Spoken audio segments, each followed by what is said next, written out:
Arts College in Chennai City. Chennai College of Arts and Science. OMR Karapakam, Chennai. For more details, www.chennaiartscollege.com. Mega TV நேயர்களுக்கு வணக்கம். பெண்கள்.com நிகழ்ச்சியில் சுபகிரகம் பகுதியில் எல்லாரையும் சந்திக்கிறதுல மிகவும் சந்தோஷம்.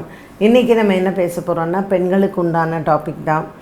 குறிப்பாக இப்போல்லாம் இயற்கையாக குழந்தை பிறக்கலை அப்படிங்கும்பொழுது செயற்கை முறையில் குழந்தை தரிக்கிற ஒரு யுக்தி தான் இந்த ஐவிஎஃப்னு சொல்லக்கூடியது. ஸோ ஐவிஎஃப் பண்ணுறவங்க ஜாதகம் பார்த்தா நமக்கு தெரியுமா அப்படின்னா கண்டிப்பாக தெரியும். நம்ம பார்க்கும்போதே இது இயற்கையில் குழந்தை பிறக்காது அப்படிங்கிறத நம்ம தெளிவாகவே சொல்லிடலாம். பொருத்தம் பார்க்குறச்சேவே தெரியும் இது இயற்கையாக குழந்தை பிறக்காது அப்படின்ட்டுன்னு. ஸோ ஜாதகத்தில் அது இப்போ இருக்கிற இந்த 90ஸ்க்கு அப்புறம் பிறந்த கிட்ஸுக்கு எல்லாமே ஐவிஎஃப்பில் தான் குழந்தை பிறக்கணுங்கிறதே ஜாதகத்திலே இருக்குது. அதனால தான் நீங்களே பார்க்கலாம், ஊருக்கு ஊர் ஃபர்டிலிட்டி சென்டர் வந்தாச்சு. இன்றைக்கி மெடிக்கலில் மெடிக்கல் ஹிஸ்ட்ரி நீங்கள் பார்த்திங்கன்னா சாதாரண ஹாஸ்பிட்டலை விட இன்றைக்கி ஐவிஎஃப் சென்டர்ஸ் நிறையா இருக்குது. அண்ட் அதுக்கு படிக்கக்கூடிய டாக்டர்ஸ் நிறைய பேர் இருக்காங்க. அப்போ இனிமேல் வருங்காலத்துலலாம் ஐவிஎஃப்பில் தான் குழந்தை பிறக்குமாம்னா, முன்னாடியெல்லாம் டெஸ்ட் டியூப் பேபி சொல்லிகிட்டு இருந்தாங்கல்ல, ஸோ இந்த மாதிரி இன்றைக்கி ஐவிஎஃப்பில் குழந்தை பிறக்கிறது. அதுலேயுமே டாக்டர்ஸ் என்ன பண்ணுவாங்க, முயற்சி தான் செய்வாங்க. அதிர்ஷ்டம் இருந்து புத்திர பாக்கியம் நல்லா இருந்தால் தான் அந்த குழந்தையுமே நல்லா வருது, இல்லைன்னா அந்த ஐவிஎஃப்புமே ஃபெயில் ஆயிடுது. ஸோ இறைவனை மீறி எதுவுமே இல்லை. என்ன தான் சயின்டிஃபிக்கில் டெக்னாலஜியில் நிறைய விஷயங்கள் கண்டுபிடிச்சிருந்தாலும் ஐவிஎஃப் எல்லாம் இறைவன் அனுகிரகத்தால் மட்டுமே அது சாத்தியமாகும். அப்பவும் இறைவன் மனசு வைக்கணும், நம்ம பண்ண கர்மா நல்லா இருக்கணும், ஜாதகத்தில் புத்திரபாக்கியம் நல்லா இருக்கணும். எத்தனை பேர் ஐவிஎஃப்லேயே நிறையா பண்ணி வெறுத்து போய் அப்புறம் குழந்தைய வேணால் தத்தெடுத்துக்கலாமான்னு நினைப்பாங்க, அப்புறம் வேண்டவே வேண்டான்னு கூட விட்டுடுறாங்க. ஸோ குழந்தை பாக்கியம் இருக்கா இல்லையாங்கிறது ஜாதகத்தை பார்த்து தெரிந்து கொள்ளலாம். ரெண்டாவது, இந்த குழந்தை பாக்கியம் ஐவிஎஃப் மூலமாக பெற்றுக்கிட்டாலும் அது நல்ல குழந்தையாக இருக்கணும். அதுக்கு ஏதாவது உடம்பு சரியில்லாத குழந்தையாக இருந்துட்டுருந்துச்சுன்னா என்ன பண்ணுறது? அது காலம் பூரா நமக்கு அது ஒரு சுமையாக இருக்கும் இல்லையா? நம்ம பெற்ற குழந்தைய நம்ம சுமைன்னு நினைக்க மாட்டோம். பட் எத்தனை பேர் என்கிட்டயே சொல்லியிருக்காங்க, எத்தனை பேர் கேட்டிருக்காங்க ஜாதகத்தை காமிச்சு. ஏன்னா அந்த மாதிரி குழந்தைங்களை வச்சுன்னு கஷ்டப்படுறவங்க இருக்காங்க. ஸோ ஒரு குழந்தை பிறக்கிறது அப்படிங்கிறது இறைவனுடைய அனுகிரகம், இறைவன் ஆசீர்வாதம், நம்ம செய்யக்கூடிய நல்ல கர்மாக்கள் அப்படின்னு ஒன்று இருக்கணும். ரெண்டாவது, இந்த ஐவிஎஃப்கெல்லாம் பெண்கள் படக்கூடிய கஷ்டங்கள், ஐயோ அப்பா, அதாவது அந்த ஹார்மோன் டேப்லெட்ஸ்லாம் அவ்வளோ உடம்பில் மாற்றத்தை கொடுத்து எவ்வளோ சித்திரவதை அனுபவித்து அந்த குழந்தைய அவங்க பெற்று எடுத்துக்கிறாங்க. கடைசியில் கையில் குழந்தைய பார்க்கும்போது அவங்களுக்கு அவ்வளோ சந்தோஷம் இருக்குது. பட் அந்த ப்ரொசீஜர், அவங்க அந்த ட்ராமா அண்டர்கோ பண்ணுறது, பயம் மனசில் இது நல்லபடியாக வரணுமே, சக்ஸஸ்ஃபுல்லாக வரணுமே, இதெல்லாம் எவ்வளோ பெரிய விஷயம் இல்லையா?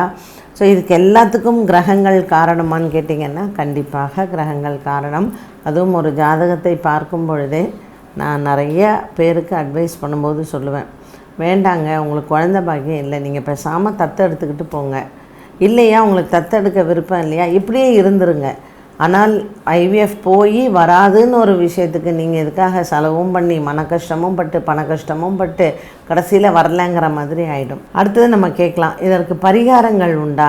பரிகாரம் பண்ணிட்டா வந்துருமேன். எல்லா ஜாதத்துக்கும் பரிகாரங்களால் தீர்வுகள் வராது. பரிகாரங்கள் மட்டுமே பண்ணி தீர்வு கிடச்சிரும் அப்படின்னா எல்லாருமே பரிகாரம் பண்ணி தீர்வை பார்த்துருவாங்க. ஸோ அவங்களுக்கு கர்மாவில் இந்த குழந்தை இருக்கா அப்படின்னா அதற்கு பரிகாரம் பண்ணும் பொழுது பலன்கள் கிடைக்கும். ரெண்டாவது, பரிகாரம் அப்படின்னு சொல்லும் பொழுது இந்த ஐவிஎஃப் விஷயத்துக்கு எப்படி பரிகாரங்கள் செய்யணும் அப்படின்னு பார்த்தீங்கன்னா, ஃபஸ்ட்டு நீங்கள் டாக்டர்கிட்ட போகிறீங்க இல்லைங்களா, உங்களுக்கு ஐவிஎஃப் ட்ரீட்மெண்ட்டுக்கு ஒரு பெண்ணுக்கு மாதவிடாய் 5ஆவது நாளோ 6ஆவது நாளோ ஏதோ கணக்கு சொல்கிறாங்க, டாக்டர்ஸ் வர சொல்கிறாங்க அப்படின்ட்டுன்னு.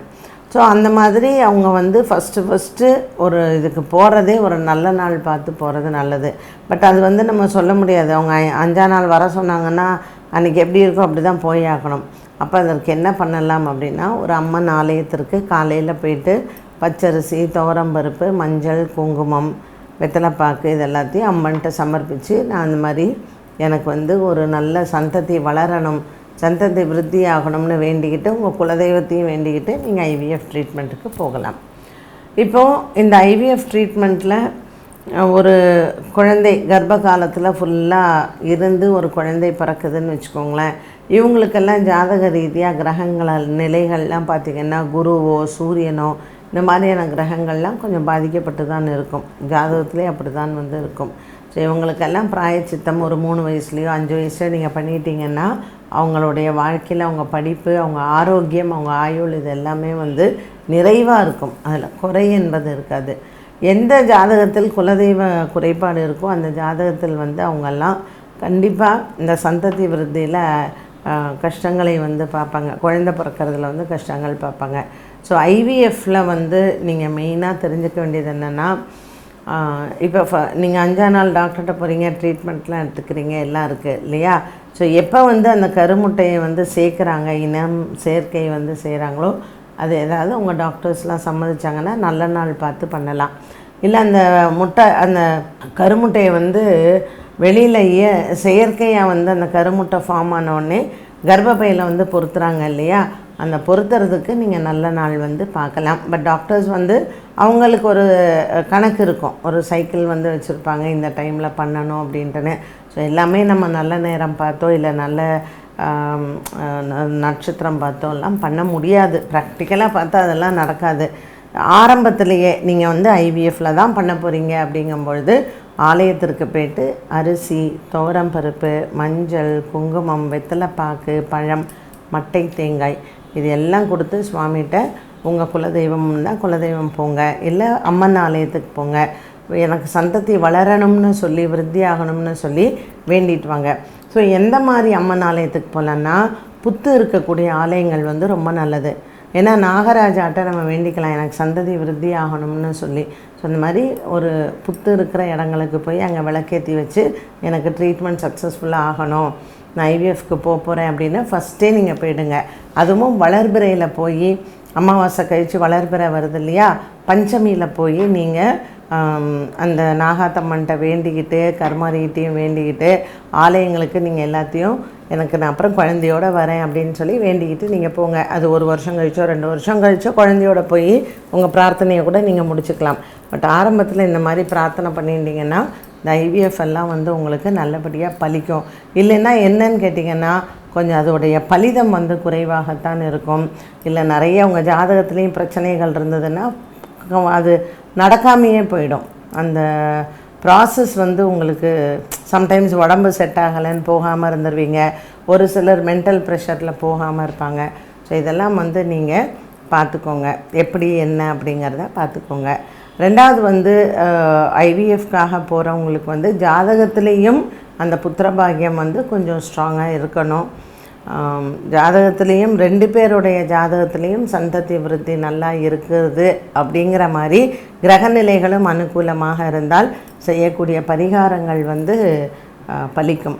ஸோ இந்த ஐவிஎஃப்க்கு நீங்கள் ஐவிஎஃப் மூலமாக குழந்தை பெற்றுக்க போகிறீங்க. ஸோ ஒரு ஜோசியர்கிட்ட போய் பரிகாரங்கள் அதற்காக செய்யணும் அப்படிங்கும் பொழுது கொஞ்சம் முன்னாடியே நீங்கள் போகலாம். எந்த காலகட்டத்தில் போனால் இந்த கரு நமக்கு வந்து கரெக்டாக தங்கும், அபார்ஷன்ஸ் ஆகாது, இல்லை டாக்டர்ஸ் வந்து ரொம்ப இது சிரமம் அப்படின்லாம் சொல்கிறாங்க இல்லையா, நமக்கு நீங்கள் ஒன்றும் கவலைப்படாதீங்க எல்லாம் நல்லா வந்துடும் அப்படிங்கிற மாதிரி சொல்லிட்டாங்கன்னா ஒரு தைரியம் இருக்கும். இல்லைங்க இது வராது அப்படிங்கும்போது அவங்க சொல்கிறச்சே நமக்கு எவ்வளோ மனசு கஷ்டமாக இருக்குது. ஸோ அதெல்லாம் நடக்கும். இதெல்லாம் எந்த சமயத்தில் நம்ம டாக்டர்கிட்ட போனால் தடங்கள் இல்லாமல் நமக்கு இந்த ப்ரொசீஜர் போனோமா, ஐவிஎஃப் பண்ணோமா, குழந்தை பெற்றுக்கிட்டோமா அப்படின்னு இருந்தால் நமக்கும் டென்ஷன் இல்லை. ஸோ இது எப்போ ஹஸ்பண்ட் அண்ட் ஒய்ஃப்க்கு எந்த காலகட்டத்தில் இவங்க ஐவிஎஃப் போனால் நல்லாயிருக்கும் அப்படிங்கிறது ஜோசியர்கிட்ட போய் கேட்டுக்கோங்க. அதில் பார்க்குறச்சே ஜோதிடர்கள் வந்து அந்த எந்த காலகட்டத்தில் நடந்தால் கரெக்டு அப்படிங்கிறத பார்த்து சொல்லுவாங்க. தசா புக்தி கோச்சாரம் இது எல்லாமே நமக்கு ஹெல்ப்ஃபுல்லாக இருக்கணும். ஸோ இந்த மாதிரியான ஒரு ஐவிஎஃப் இதுக்கு இத்தனை விஷயங்கள் நீங்கள் பார்த்துட்டு நீங்கள் செஞ்சீங்க அப்படின்னா கண்டிப்பாக உங்களுக்கு அது சக்ஸஸ்ஃபுல்லாக முடிய ஜாதக ரீதியாக கிரக ரீதியாக நிறைய நம்ம வந்து பண்ணிக்கலாம். கருமாரியம்மன் அதுவும் கரெக்டாக வந்து ஒரு புத்து இருக்கக்கூடிய இடங்களுக்கு போய் இந்த பிரார்த்தனைகளை பண்ணுங்கள், கண்டிப்பாக சந்ததி விருத்தியாகும். என்ன நேயர்களே, இன்றைய பெண்கள்.com நிகழ்ச்சியில் சுபகிரகம் பகுதியில் ஐவிஎஃப் மூலமாக குழந்தை பெற்றுக்கிறதுக்கான டிப்ஸ் எல்லாம் சிலதெல்லாம் நம்ம பார்த்தோம். கிரக ரீதியாக ஜாதக ரீதியாக அது எப்படி நமக்கு சாதகமாக இருக்கும்னு மீண்டும் உங்களை சந்திக்கும் வரை நன்றி, வணக்கம். Best Arts College in Chennai City. Chennai College of Arts and Science. OMR Karpakkam, Chennai. For more details, www.chennaiartscollege.com.